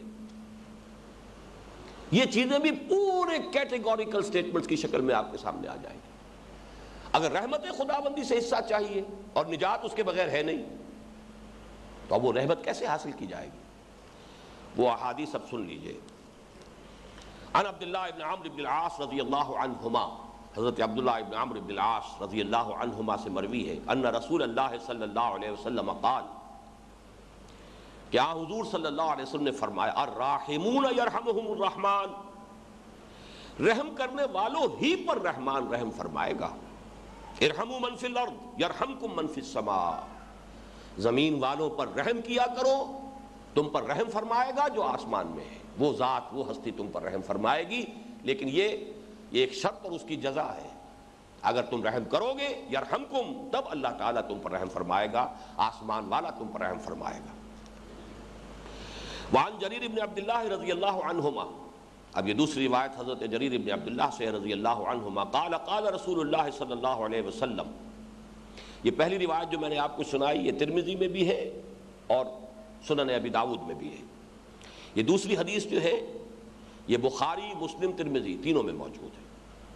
لا یرحم اللہ من لا یرحم الناس، اللہ رحم نہیں کرے گا ان لوگوں پر جو لوگوں پر رحم نہیں کرتے۔ وفی روایت من لا یرحم الناس لا یرحم اللہ، جو لوگوں پر، یعنی صرف ترتیب اس روایت کے اندر بدل گئی ہے، جو لوگوں پر رحم نہیں کرتا اللہ بھی ان پر رحم نہیں کرے گا۔ تیسری حدیث، وعن ابی ہریرہ رضی اللہ عنہ قال قال رسول اللہ صلی اللہ علیہ وسلم من لا یرحم لا یرحم، یہ بھی بخاری اور مسلم متفق علیہ، پھر ابو داؤد ترمذی سب میں موجود۔ جو رحم نہیں کرتا اس پر رحم بھی نہیں کیا جائے گا. رحم نہیں کیا جائے گا، جہنم سے چھٹکارا نہیں مل سکتا. جنت میں داخلہ ان خیال است محال است جنون. چوتھی حدیث وعن عبداللہ ابن عمر رضی اللہ عنہما، حضرت عبداللہ ابن عمر رضی اللہ عنہما سے روایت ہے، قال قال رسول اللہ صلی اللہ علیہ وسلم انما یرحم اللہ من عبادہ الرحماء. رواہ البخاری، یہ صحیح بخاری کی روایت ہے. حضرت عبداللہ ابن عمر فرماتے ہیں کہ حضور نے فرمایا کہ اللہ تعالیٰ رحم فرمائے گا انہی لوگوں پر جو خود رحم دل ہوں گے. وعن ابی ہریرہ رضی اللہ عنہ قال سمعت ابا القاسم صلی اللہ علیہ وسلم یقول لا تنزع الرحمت الا من شقی. رحمت کا جذبہ یہ حضرت ابو ہریرہ سے ہے رضی اللہ تعالی عنہ، اور یہ ترمذی اور ابو داؤد میں روایت ہے. رحمت جو ہے وہ اس سے محروم نہیں کیا جاتا، اس رحمت اور ہمدردی کا جذبہ کسی کے دل سے نہیں نکالا جاتا سوائے اس کے جو شقی ہے، بدبخت ہے، جو ہے ہی بدبخت شقی ہے، اس کے دل میں سے رحمت کا جذبہ نکال لیا جاتا ہے. لا ينزع الرحمت الا من شقی.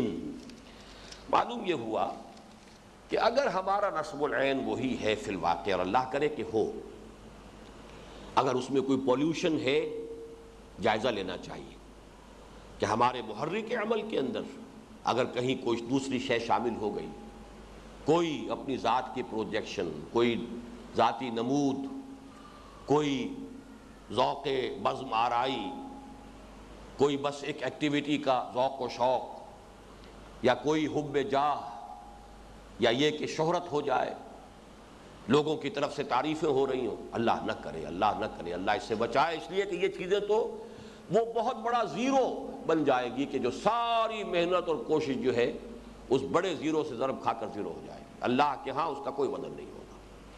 تو اس کے اندر بھی ضرورت ہے. اور اس کے اس پہلو کو نوٹ کیجئے کہ اگر اللہ سے محبت ہے فی الواقع اس کی رضا جوئی ہے، تو اللہ کی مخلوق سے محبت، اور اگر اللہ کا رحم آپ کو درکار ہے، اس کی رحمت اور فضل، یہ دونوں الفاظ آگئے اس حدیث میں، الا یتغمدن اللہ برحمت منہ وفضل، اللہ کا فضل اور اس کی رحمت شامل حال. تو اگر اس کے فضل اور رحمت میں سے حصہ پانا ہے تو لوگوں پر رحم کرنا، اور رحم کا تقاضا کیا ہوگا؟ ان کی تکالیف کو رفع کرنے کی کوشش کرنا. جو بھی محنت آپ کر سکتے ہو، جو بھی کسی کے ازالہ تکلیف کے لیے، اس کی احتیاج کو دور کرنے کے لیے، اس میں کوئی فروگزاشت نہ ہو، اس میں کوئی دقیقہ فروگزاشت نہ کیا جائے. اب اس کے تکملے کے طور پر کچھ اور احادیث کے جو بہت جامع ہیں، حسن خلق کے موضوع پر احادیث. عن عائشہ رضی اللہ عنہا قالت سمعت رسول اللہ صلی اللہ علیہ وسلم یقول ان المؤمن لیدرک بحسن خلقہ درجۃ الصائم والقائم صائم القائم. حضرت عائشہ فرماتی ہیں رضی اللہ تعالی عنہا کہ حضور صلی اللہ علیہ وسلم سے میں نے یہ سنا، آپ نے فرمایا کہ ایک بندہ مومن صرف حسن اخلاق، خوش خلقی سے وہ درجہ حاصل کر لیتا ہے جو الصائم الدائم الصائم القائم، جو قیام اللیل بھی مستقل کرنے والا ہو، روزہ بھی مستقل رکھنے والا ہو، جو اس کا درجہ ہوگا وہ حسن اخلاق سے، برتاؤ سے. ایک اور حدیث مجھے یاد آئی، اس کا چونکہ متن تو اس وقت حوالہ میرے سامنے نہیں ہے. تبسمک فی وجہ اخیک صدقۃ، اگر اپنے بھائی سے کشادہ روئی سے ملتے ہو، کشادہ پیشانی سے ملتے ہو، متبسم چہرے کے ساتھ اپنے بھائی کا استقبال کرنا جب وہ ملنے آئے، یہ بھی ایک صدقہ ہے. ورنہ ایسا نہ ہو کہ وہ آ کر جو ہے وہ مایوسی ہو اور کچھ خام خواہی پچھتائے کہ میں کاہے کو آیا، یہ عبوساً قمطریرا، جس طریقے سے میرا انہوں نے استقبال کیا ہے، نہ آیا ہوتا تو اچھا تھا. بجائے اس کے اس کو محسوس ہو، فرحت ہو کہ میرا استقبال کیا گیا ہے اور میرے ساتھ مل کر خوشی کا اظہار کیا گیا ہے. حضرت عائشہ ہی سے ایک دوسری روایت ہے، یہ پہلی روایت سنن ابی داؤد کی ہے، دوسری جامع ترمذی کی ہے. وعنہا قالت قال رسول اللہ صلی اللہ علیہ وسلم ان من اکمل المؤمنین ایمانا احسنهم خلقا والطفهم باہلہ. اہل ایمان میں سے سب سے زیادہ کامل ایمان والا وہ شخص ہے کہ جس کے اخلاق اچھے ہیں، حسن خلق، ملنسار ہے، ملنے جلنے والا ہے، خوش خلقی کا مظاہرہ کرنے والا ہے. والطفهم باہلہ، اور اپنے گھر والوں کے بارے میں بہت نرم ہے، نرم خوی ہے. ایک تیسری حدیث ہے، یہ بھی حضرت امام ابی داؤد لائے ہیں، ومن ابی ہریرہ رضی اللہ عنہ قال قال رسول اللہ صلی اللہ علیہ وسلم اکمل المؤمنین ایمانا احسنهم خلقا وخیارکم خیارکم لأہلہ. تقریباً وہی حدیث ہے، اہل ایمان میں سب سے زیادہ کامل ایمان والا وہی ہے جس کے اخلاق بہت اچھے ہیں. اب ایک جامع ترین حدیث سن لیجئے. عن عبداللہ ابن عمر رضی اللہ عنہما، حضرت عمر بن الخطاب کے بیٹے حضرت عبداللہ راوی ہیں اس کے رضی اللہ تعالی عنہما، ان رسول اللہ صلی اللہ علیہ وسلم قال المسلم اخو المسلم. مسلمان، ہر مسلمان دوسرے مسلمان کا بھائی ہے. لا یظلمہ ولا یسلمہ، نہ وہ خود اس پر ظلم کرتا ہے نہ اسے ظالموں کے حوالے کرتا ہے کہ جو چاہیں کر گزرے اس کے ساتھ. ومن کان فی حاجت اخیہ کان اللہ فی حاجتہ، جو مسلمان اپنے کسی بھائی کی حاجت براری میں لگا ہوا ہو، حاجت روائی میں لگا ہوا ہو، اللہ تعالیٰ اس کی حاجت پوری کرنے میں لگ جاتا ہے. ومن فرج عن مسلم کربۃ فرج اللہ عنہ بہا کربۃ من کرب یوم القیامہ، اور جو شخص کسی مسلمان سے کسی تکلیف کو، کسی الجھن کو، کسی کوفت کو دور کر دے گا، اللہ تعالیٰ اس کے طفیل وہ قیامت کے دن کی تکلیفوں اور الجھنوں اور کوفتوں میں سے کوئی نہ کوئی کمی کر دے گا اس کے لیے. ومن ستر مسلما سترہ اللہ یوم القیامہ، جو کسی مسلمان کی عیب پوشی کرے گا یا ستر پوشی کرے گا، سترہ میں دونوں آ جائیں گے. کسی کا کوئی عیب ہے اس پر پردہ ڈالا، کوئی ویسے بغیر لباس کے ہے اس کو لباس عطا کیا، اللہ تعالیٰ بھی اس کی پردہ پوشی فرمائے گا قیامت کے دن. یہ روایت تو بخاری اور مسلم دونوں کے اندر ہے، پھر یہ کہ باقی تمام کتب احادیث کے اندر بھی موجود ہے، ترمذی میں، ابی داؤد میں. البتہ اس میں امام رزین نے ایک خاص اضافہ کیا ہے رحمہ اللہ. ان کی روایت جو ہے اس میں یہ الفاظ مزید ہیں، وَمَن مَشَى مَعَ مَظْلُومٍ حَتَّى يُثَبِّتَ لَهُ حَقَّهُ ثَبَّتَ اللَّهُ قَدَمَيْهِ عَلَى الصِّرَاطِ يَوْمَ تَزِلُّ الْأَقْدَامُ. جو کوئی کسی بھائی کے ساتھ، مظلوم کے ساتھ چلتا ہے، جاتا ہے، وقت صرف کرتا ہے تاکہ اس کا جو حق ہے وہ اس کو مل جائے. کوئی مظلوم ہے، اس کی حق تلفی ہو رہی ہے، کسی پر کوئی زیادتی ہو رہی ہے، تو اس کا حق جو ہے اس کے لیے ثابت ہو جائے، اس کے لیے اس کو مل جائے، اس کے لیے جاتا ہے. جیسے کہ روایت میں آتا ہے کہ اپنے بدترین دشمن کے پاس حضور چل وہاں تشریف لے گئے تھے. جب ایک شخص نے مکے میں دہائی دی کہ ابو جہل جو ہے وہ میرا قرض ادا نہیں کر رہا ہے، اس نے مجھ سے فلاں شے خریدی تھی، اب پیسہ نہیں دے رہا ہے. لوگوں نے استحزان حضور کی طرف اشارہ کرے، جاؤ ان کی طرف جاؤ، وہ جائیں گے اگر کہیں گے ابو جہل کے پاس تو ابو جہل جو ہے تمہارا حق ادا کر دے گا. ان کے پیش نظر یہ تھا کہ اگر محمد گئے یا تو انکار کریں گے تو یہ گویا کہ بد اخلاقی ہو جائے گی، اور اگر جائیں گے تو پھر جو ہوگا تماشا وہ دیکھنے کے قابل ہوگا ابو جہل کیا کرتا ہے محمد کے ساتھ صلی اللہ علیہ وسلم.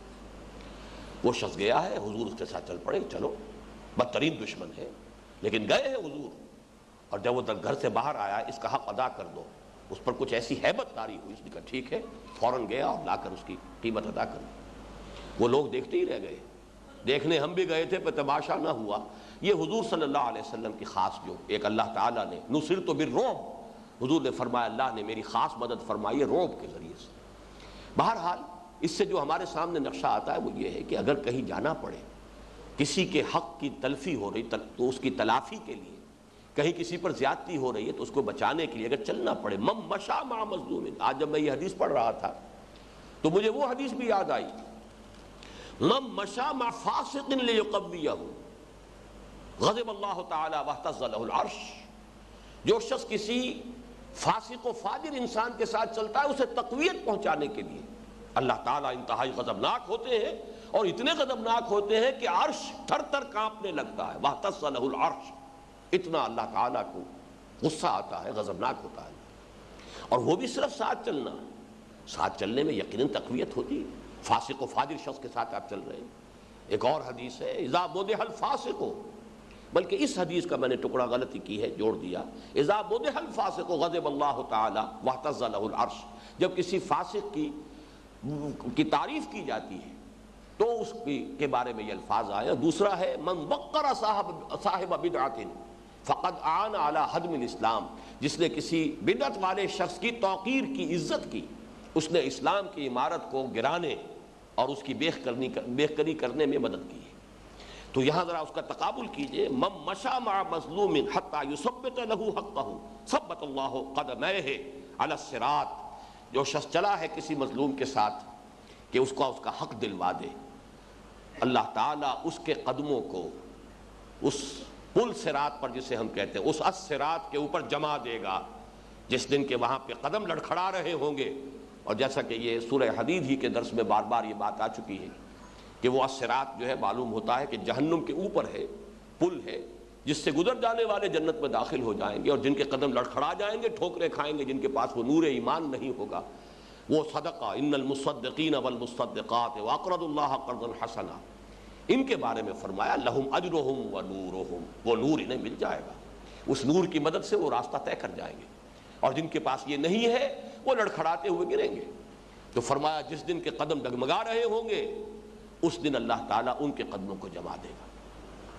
اگر ان احادیث مبارکہ کو ہم اپنے سامنے رکھیں اور ان کا ہمارے ہاں اعادہ بھی ہوتا رہے، مذاکرہ ہوتا رہے، اور کوئی عدم توازن اگر ہمارے ہاں پیدا ہو رہا ہے تو اس کے ازالے کے لیے اس اعتبار سے بھی ہم بڑی کنسرٹڈ اور بڑی کانشس شعوری طور پر ایک جد و جہد کا آغاز کریں تو میں سمجھتا ہوں کہ یہ ہماری تحریک کے لیے بھی بہت مبارک ہوگا، اور خاص طور پر جو ہمارا اپنا جو ہماری اپنی عاقبت ہے، آخرت کا معاملہ ہے، جو اصل ہمارا مسئلہ ہے، اس کے اعتبار سے بہت ضروری ہے کہ ہم اپنے محرکات عمل کا تجزیہ کریں، جائزہ لیں، اس میں اگر کہیں کوئی پولیوشن ہے، کہیں کوئی غلط شے شامل ہو گئی ہے، اس سے اسے پاک کریں، اور پھر یہ ہے کہ اس کے لیے ایک معیار یہ بھی سامنے رکھیں کہ اگر واقعتاً ہماری دعوت اور ہماری اقامت دین کی جد و جہد جو ہے وہ نصح و خیر خواہی پر مبنی ہے، انسانی ہمدردی کے جذبے پر مبنی ہے، تو پھر ہمارے انفرادی کردار میں بھی اس کا ایک اظہار ہونا چاہیے۔ اقول قولی ھذا واستغفر اللہ لی ولکم ولسائر المسلمین والمسلمات۔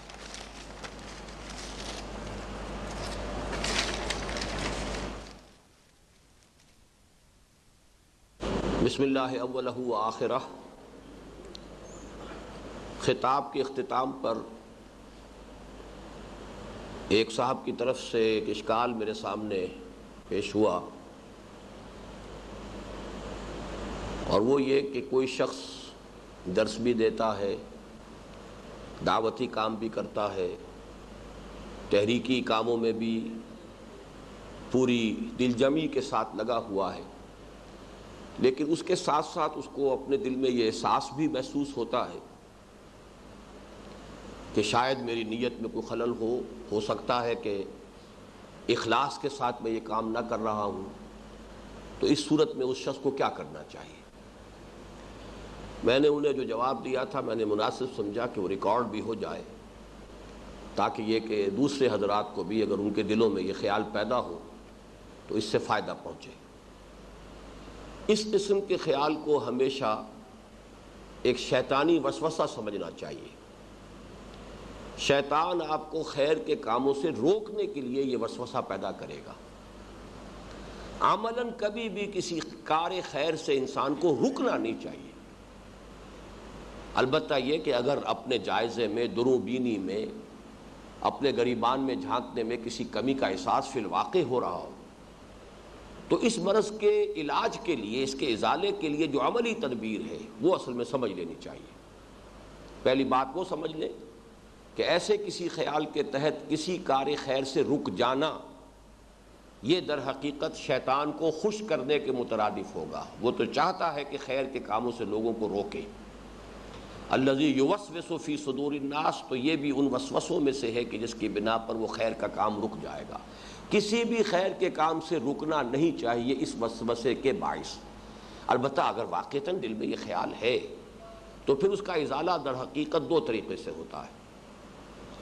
ایک تو یہ کہ انفاق کچھ ایسا کیا جائے اتنے اخفاء کے ساتھ کہ پورا اہتمام ہو کہ کسی دوسرے انسان کو پتہ نہ چلے، جس کے لیے حدیث میں تو یہ الفاظ آئے ہیں کہ جو داہنا ہاتھ خرچ کرے بائیں کو اس کا پتہ نہ چلے۔ اس اخفاء کے ساتھ انفاق ہوگا، صدقہ ہوگا، خیرات کی جائے گی، تو اس سے انشاءاللہ اگر وہ اخلاص میں کوئی کمی ہے، کسی درجے میں کوئی ریا کی آلائش شامل ہو گئی ہے، تو اس کی تطہیر، اس کا تزکیہ وہ ہوتا چلا جائے گا۔ اسی طرح کبھی کبھی نماز ایسے پڑھی جائے. ایک تو یہ ہے کہ بعض لوگوں کے بارے میں یہ معروف ہو جاتا ہے یہ تہجد گزار ہیں، تو بہرحال ان کو اپنی جگہ پر تو اس تہجد سے فائدہ ہوگا، لیکن جس بات کا میں اس وقت تذکرہ کر رہا ہوں وہ بالکل ایک دوسری نوعیت کی چیز ہے کہ کسی ایسے وقت میں اگر کوئی تہجد گزار ہے تو وہ تہجد سے ہٹ کے ذرا کوئی وقت ایسا نکالے کہ جس میں کسی کو پتہ نہ ہو، اس اخفاء کے ساتھ نماز ادا کی جائے. اگر وہ عام طور پر آخری شب میں جو کہ مسنون وقت ہے تہجد کا اگر اس کا عادی ہے تو کبھی ایسا ہو کہ وہ بالکل اول شب میں سونے کے بعد جلدی اٹھے اور اس وقت کو تبدیل کرے اور اس وقت نماز ادا کرے، اور اس میں پورا اہتمام یہ ہو کہ کسی کو پتہ نہ چلے. یہی دو چیزیں ہیں اصل میں کہ جس سے ریاکاری کا علاج ہو سکتا ہے. یہ علاج انسان کرنے کی کوشش کرتا رہے لیکن کسی خیر کے کام سے رکے ہرگز نہیں، وہ خیر کا کام جو ہے جاری رہنا چاہیے. اس کے علاوہ جو بعض سوالات آئے ہیں وہ بھی میں چاہتا ہوں کہ افادہ عام کے لیے آپ کے سامنے رکھ دوں. حلف الفضول یہ اصل میں ایک عہد نامہ تھا جو چند نوجوانوں نے مکہ مکرمہ میں اس بات کے لیے کیا تھا کہ ہم جہاں کہیں کوئی مظلوم ہوگا اس کی مدد کریں گے. یہ شیولری جو ہے یورپ کی تاریخ میں بھی اس چیز کا تذکرہ ملتا ہے. اسی طرح کا ایک عہد نامہ ایک معاہدہ چند نوجوانوں نے کیا تھا اور حضور صلی اللہ علیہ وسلم بھی اس میں شامل تھے. اس میں یہ اشکال ظاہر کیا گیا ہے کہ آپ نے کہا ہے کہ مکی دور میں آپ نے کوئی ایسا کام اجتماعی طور پر نہیں کیا. مکی دور جسے ہم کہتے ہیں وہ حضور کا قبل از آغاز وحی دور نہیں ہے بلکہ بعد از آغاز وحی دور، اور اس میں خاص طور پر جب کہ پرسیکیوشن اور مسلمانوں کو ستانے کا سلسلہ شروع ہو چکا تھا اور خاص طور پر غلاموں کا، تو ان کے ضمن میں کوئی اجتماعی فنڈ قائم کرنا، کوئی اس کے لیے کوئی خاص اہتمام کرنا، اس کا کم سے کم مجھے سیرت میں کوئی سراغ نہیں ملا. باقی جہاں تک حلف الفضول کا تعلق ہے اس کے بارے میں تو حضور بعد میں بھی فرماتے تھے، اس کی تحسین آپ نے کی ہے، اس کام کو خود بھی بہت اچھا سمجھا ہے، اور آپ نے فرمایا کہ آئندہ بھی کبھی ایسے کسی کام کے لیے کوئی شخص مجھے دعوت دے گا تو میں اس پر لبیک کہوں گا، اس میں شامل ہو جاؤں گا. یہ بھی یوں سمجھیے کہ ان عام بنیادی انسانی اخلاقیات کا ایک جز ہے کہ جو قدر مشترک ہے. اسی لیے میں نے حوالہ دے دیا کہ شیولری جس کو کہتے ہیں یورپ میں اس کی بھی ایک پوری تاریخ ہے. وہ اسی نوعیت کی چیز تھی کہ مظلوموں کی جو ہے داد رسی کے لیے کچھ لوگ باہمت لوگ ہر وقت تیار رہیں، تو یہ کام کرنے کا ہے. لیکن جو کہ کسی تحریک یا تنظیم کا معاملہ ہے، دعوت اور اقامت دین کی جد و جہد کے آغاز کے بعد، اس میں پھر اس کے لیے خاص طور پر وہ مکی دور جو ہے اس میں ہمیں کوئی اہتمام. جہاں مدینے کا تعلق ہے وہاں ایک آغاز ہی میں کہہ سکتے ہم کہ ایک اسلامی حکومت قائم ہو گئی، اسلامی معاشرہ قائم ہو گیا. اگرچہ موجودہ تصور ریاست کے تمام تقاضے تو جا کر پورے ہوئے ہیں فتح مکہ کے بعد، لیکن بہرحال وہ وقت تو نہیں رہا کہ جو مکے میں تھا، جہاں کے مسلمان مغلوب تھے، مظلوم تھے، مقہور تھے. تخافون یتخطفکم الناس، تم لوگ ڈر رہے تھے کہ لوگ تمہیں اچک کر لے جائیں گے. وہ کیفیت ختم ہو چکی تھی. اب حضور صلی اللہ علیہ وسلم اور آپ کے ساتھی اہل ایمان وہاں پر متمکن تھے. الذین ان مکناہم فی الارض اقاموا الصلاۃ وآتوا الزکاۃ وامروا بالمعروف ونہوا عن المنکر. اب تو ظاہر بات ہے ایتاء زکوٰۃ کا نظام شروع ہو گیا. وہ تو اجتماعی جماعت بھی ہو رہی ہے، جیسے کہ حضور نے مکی دور میں کہیں جمعہ قائم نہیں کیا، جمعہ بھی قائم کیا ہے تو مدینے میں آ کر کیا ہے. اسی طرح اس قسم کے کاموں کا بھی ہمیں کوئی سراغ مکی دور میں، جبکہ ابھی وہ دعوت اور اقامت کی جد و جہد کا وہ مرحلہ ابتدائی تھا، اس میں ہمیں اس کا سراغ نہیں ملتا.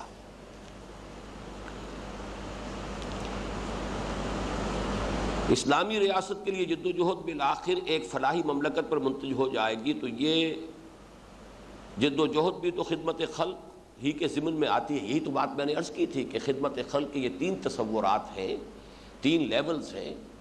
لیکن ایک یہ ہے کہ عام جو تصور ہے بھوکے کو کھانا کھلانا اور بیمار کی تیمارداری، علاج معالجہ کرنا وغیرہ وغیرہ، اور ایک یہ ہے اس سے اوپر کی سطح یہ ہے لوگوں کی عاقبت سنوارنے کے لیے دین کی طرف دعوت دینا. اور تیسری سطح جو ہے جس کو میں نے بلند ترین کہا ہے، اگرچہ وہ جیسے کہ میں نے صوفیہ کی اصطلاح آپ کے سامنے رکھی تھی کہ یہ بھی سلوک فی اللہ یا سیر الی اللہ عن اللہ ہے، تو اس میں واپس پھر معاشرے کی اصلاح کی طرف متوجہ ہو کر اور وہ نظام قائم کرنا. انہی دونوں کو تو ہم نے ایمفیسائز کیا ہے، جس کی وجہ سے کہ جو پہلی بات ہے وہ قدر اس پر ایمفیسس جو ہے وہ کم ہو گیا ہے. اس کی تو وضاحت پوری میں کر چکا ہوں. اگر کہیں سیلاب زدہ یا آفت زدہ علاقے کے لوگوں کی مدد مطلوب ہے اور کوئی شخص ذاتی طور پر وہاں پہنچ کر مدد نہیں کر سکتا تو اس کے لیے ایک اجتماعی مدد کی ضرورت ہے. اس صورت میں کیا کیا جائے گا؟ یقیناً اس کے لیے انفاق کیا جائے، مال دیا جائے، چندہ کیا جائے. یہ چیزوں سے اس کی نفی نہیں ہے، لیکن یہ کہ آیا دعوت دین کی جد و جہد کے میں کسی کو اگر کوئی تکالیف آ رہی ہے تو اس کے لیے کوئی اجتماعی اب یہ بھی ایک عمومی آفت سمجھیے کہ ایک معاشرے کے اوپر آئی ہے، ایک عمومی تکلیف ہے، اس کو رفع کرنے کے لیے اگر کام کیا جائے تو یقیناً اس میں حصہ لیا جائے، اس کی نفی نہیں ہے.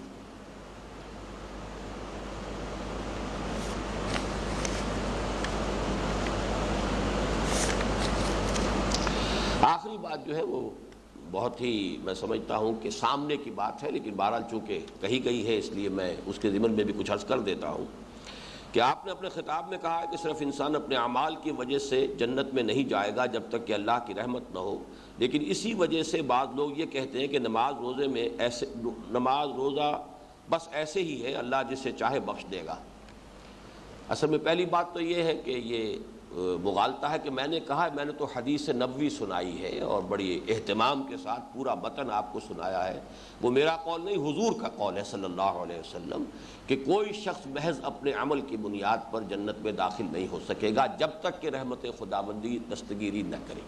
لیکن اس کا یہ مفہوم مخالف کہلاتا ہے کہ اگر کوئی نتیجہ یہ نکال لے کہ پھر عمل کی ضرورت نہیں ہے. یہ تو گویا کہ یہ معاملہ جو ہے وہ تو وہاں جا کر رحمت خداوندی سے محرومی ہوگی تو انسان جنت میں نہیں جائے گا. یہاں پر اگر کسی شخص نے عمل چھوڑ دیا تو گویا کہ وہ رحمت خداوندی سے یہی محروم ہو گیا. اس کے بارے میں تو کوئی شک اور شبہ کی گنجائش رہی نہیں. وہ تو جیسے کہ سورہ توبہ میں آیا الا فی الفتنۃ سقطوا، وہ تو فتنے میں مبتلا ہو ہی چکے، ان کی تو گمراہی جو ہے گویا کہ اس پر ثبت مہر تصدیق ثبت ہو چکی.